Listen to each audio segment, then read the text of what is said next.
भले ही कोई दंभी पुरुष हो, जिसके जीवन में वास्तविकता न हो, छल कपट दंभ हो,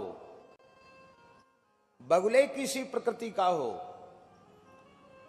ऐसा चतुर चालाक पाखंडी धूर्त व्यक्ति भी यदि इस संत समाज रूपी तीर्थराज प्रयाग में गोता लगा लेता है तो वो भी नीर क्षीर का विवेक करने वाला हो जाता है।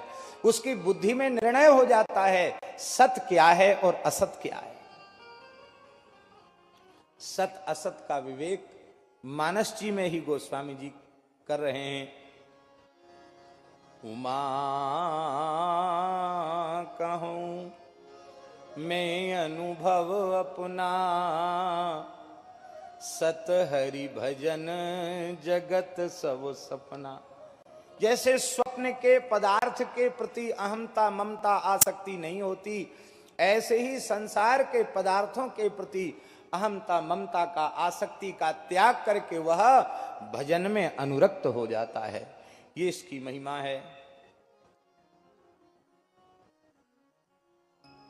लेकिन आश्चर्य है इस तीर्थराज प्रयाग की महिमा का, जो बगुला प्रकृति के जो लोग हैं दंभी पुरुष, वे भी इस संत समाज रूपी प्रयाग में गोता लगा लें, वो भी तत्काल हंस बन जाते हैं।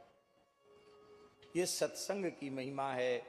महर्षि वाल्मीकि, नारद, इन संतों ने सत्संग की महिमा का प्रत्यक्ष अनुभव किया है और अपने चरित्र के माध्यम से उसे स्वीकार किया है। जब तक विवेक न हो तब तक मनुष्य कहां। विवेकवान विवेकशील प्राणी को ही मनुष्य कहा जाता है, और वह विवेक पुस्तक पढ़ने से नहीं मिलता, अन्य किसी भी साधन का आश्रय लेने से नहीं मिलता। वह विवेक सत्संग से मिलता है। बिनु सत्संग विवेक न होई, राम कृपा बिनु सुलभ न सोई। बिना सत्संग के विवेक की प्राप्ति नहीं होती। सठ भी सत्संग का आश्रय लेकर के सुधर जाते हैं। कैसे? बोले पारस परस कुधातु सुहाई। लोहा कुधातु है, पर उसका पारस मणि से स्पर्श करा दिया जाए तो स्पर्श मणि का स्पर्श होते ही वो लोहा सोना हो जाता है।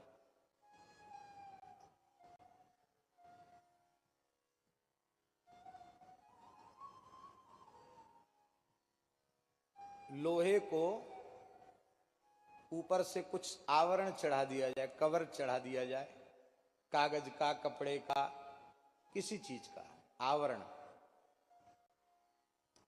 और फिर पारस पत्थर से छुआया जाए तो सोना बनेगा? नहीं बनेगा। अनावृत लौह का स्पर्श स्पर्श मणि से होगा तो ही वह स्वर्ण बनेगा। ये बात हम इसलिए कह रहे हैं, संत पारसमणि हैं, लेकिन आवरण रहित तो होकर के, कपट शून्य होकर के संत का, सदगुरु का संग करना होगा तो जीवन सोना बनेगा, नहीं तो नहीं बनेगा। दुर्भाग्य की बात यही है, संत सदगुरु का संग भी हम करते हैं पर कपट का आवरण रख करके तब संग करते हैं। इसलिए जीवन भर साथ रहने के बाद भी कोई लाभ होता।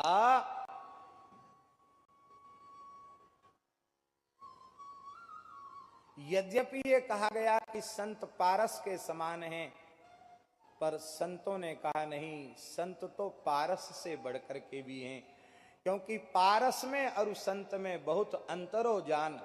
वह लोवा सुवर्ण करें, वे करें आप समान। पारस मणि लोहे को सोना तो बना सकती, पर उसे पारस नहीं बना सकती। पर संत जिस जीव पर अनुग्रह करते हैं उसे अपने जैसा बना देते हैं। बस शर्त एक है कि आपको आवरण शून्य होकर संग करना पड़ेगा। होय न विमल विवेक गुरु सन किए दुराव। ये विमल विवेक तब तक नहीं होगा जब तक गुरुजनों से दुराव है, छिपाव नहीं हो। हम अपना हृदय खोलकर उनके सामने रख दें, उनकी नजर बचाकर कुछ न करें। सब ये होता तब है जब उनके प्रति हमारी मनुष्य बुद्धि होती है। जब भगवत बुद्धि हो जाएगी तो उनसे छिपा क्या है। फिर जब हम अपने आप को खोलकर उनके सामने रख देंगे, बस फिर काम बनने में